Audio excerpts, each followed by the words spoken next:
오늘 말씀은 로마서 9장입니다. 약속의 자녀가 하나님의 씨이라는 주제로 말씀을 전하겠습니다. 우리의 옛주인 사탄은 그리스도 예수 안에 있는 성도들을 더 이상 주장할 수 없다고 했습니다. 그리고 죄와 사망으로 믿는 자들을 위협할 수도 없다고 했습니다. 또한 하나님과 새롭게 연결된 우리들을 그 어떤 세력으로도 끊을 수 없다고 했습니다.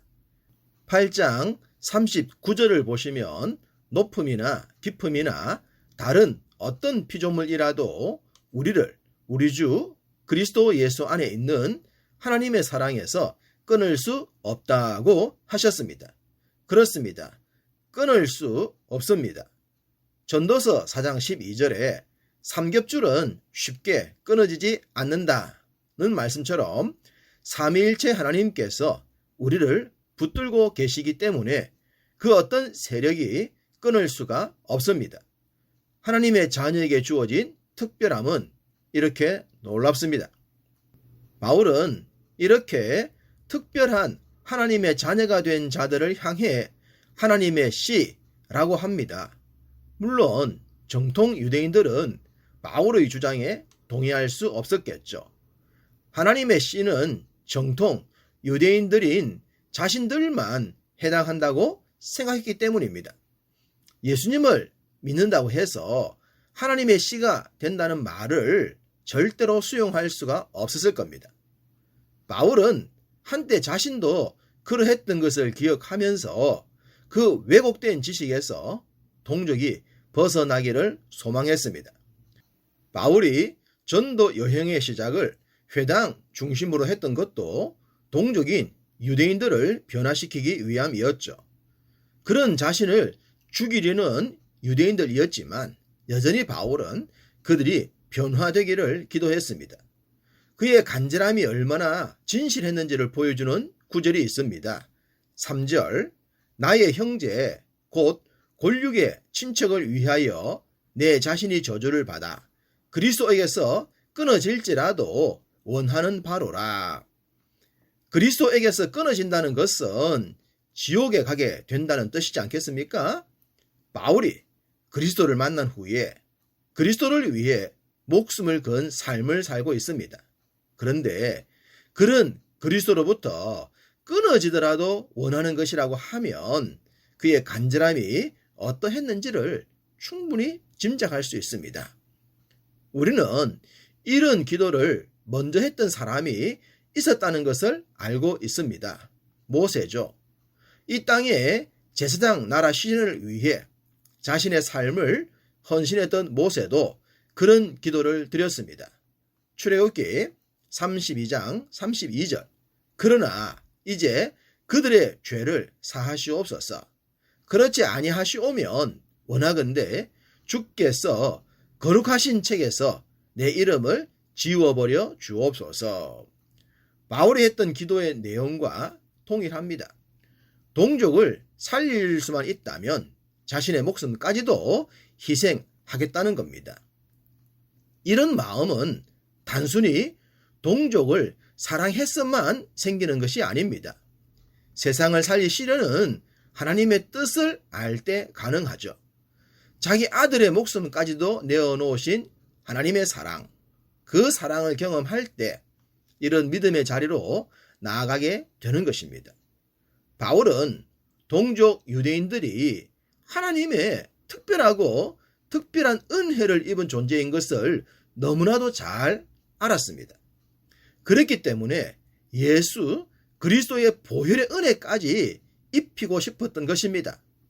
그럴 때에 주의 은혜가 완벽해지지 않겠습니까? 그래서 첫 번째 은혜를 입었던 유대인들의 모습에 대해서 기록합니다.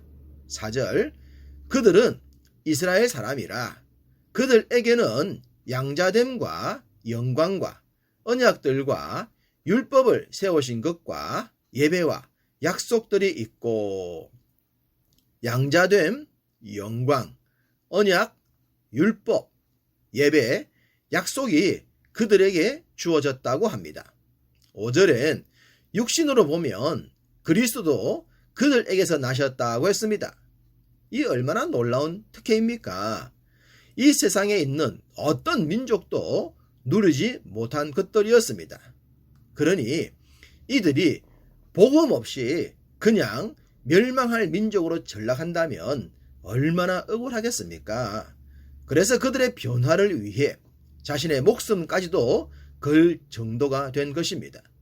앞서 말씀드렸듯이 하나님께서 그들을 통해 이루실 완벽한 은혜의 역사를 위해서죠. 이렇게 상상할 수 없을 정도로 큰 축복을 받은 유대인들이었는데 그들은 혈통적 우월주의에 빠지고 말았습니다. 그런 그들의 어리석음을 깨우치기 위해 참 하나님의 씨에 대해 말합니다. 7절 또한 아브라함의 씨가 다 그의 자녀가 아니라 오직 이삭으로부터 난 자라야 내 씨라 불리리라 하셨으니 육신적 혈통의 우월성이 아니라는 말씀입니다. 이삭이 당연히 아브라함의 아들이고 유대인 혈통의 조상이니 유대인들의 주장을 뒷받침하는 것으로 보이지만 그렇지 않습니다. 혈통적 우월주의로 본다면 이삭보다 이스마엘이 더 앞서지 않겠습니까? 비록 몸종 하갈을 통해서 낳지만 그래도 아브라함의 씨이기 때문입니다. 아무리 이스마엘이 이삭보다 앞선다고 하더라도 하나님의 약속은 이삭을 통했기 때문에 하나님의 씨는 이삭이 되는 것입니다. 이후 이어지는 말씀에서 에서와 야곱의 관계도 동일하다고 하십니다. 에서가 혈통적으로 앞선다고 해서 약속의 자녀가 될 수 없다는 것입니다. 하나님께서 야곱에게 하나님의 씨라는 약속을 주셨기 때문에 말입니다. 물론 이스마엘이나 에서는 하나님의 씨로 정함을 받지 못할 정도의 결격 사유가 있었죠. 소위 믿음의 길을 행하지 않았고 은혜의 보좌 앞으로도 나오지 않았습니다. 그랬기 때문에 하나님의 씨가 될 수 없었지만 이 모든 것도 하나님의 주권적인 섭리였다는 것입니다. 바울은 19절 이하에서 하나님의 섭리에 대한 내용을 토기장이의 비유로 풀이합니다. 토기장이가 자신이 원하는 대로 그릇을 만들듯이 하나님께서도 당신의 주권적인 뜻대로 주관하신다고 말입니다. 거듭 말씀드리지만 이 부분을 엿장수 마음대로로 해석하지 않아야 합니다. 이스마엘과 에서처럼 자신들의 의지로 하나님의 은혜를 거역했던 부분을 외면하지 말고 말입니다. 그렇다면 이스마엘과 에서도 하나님께서 토기장이로 쓸만한 그릇으로 사용하면 되지 않겠습니까? 라고 질문할 수 있겠습니다. 가능합니다. 그런데 문제가 생기죠. 이스마엘과 에서가 하나님의 뜻을 수행했느냐 하는 것입니다. 25절과 26절은 호세아 선지자의 글을 인용했습니다. 내가 내 백성 아닌 자를 내 백성이라 사랑하지 아니한 자를 사랑한 자라 부르리라. 너희는 내 백성이 아니라 한 그곳에서 그들이 살아계신 하나님의 아들이라 일컬음을 받으리라 함과 같으니라. 내 백성이 아닌 자들이었는데 그들이 하나님의 아들로 일컬음을 받았다고 합니다. 이 말은 이방인이라고 하더라도 하나님의 은혜를 인정하고 그 부르심에 순응했다는 것입니다. 그럴 땐 당연히 그들도 하나님의 씨로 거듭날 수 있습니다. 그런데 그 부르심의 은혜를 외면하는 자들은 죽음이 올 때까지 변하지 않고 외면을 한다는 것이죠. 그래서 결국 하나님의 씨로 인정받지 못하게 되고 맙니다. 우리가 생각할 땐 그것이 뭐 그리 힘들겠냐 싶겠지만 쉽지 않습니다. 27절 남은 자만 구원을 받는다는 말씀처럼 은혜의 보좌 앞에 나오는 자는 수효가 적습니다.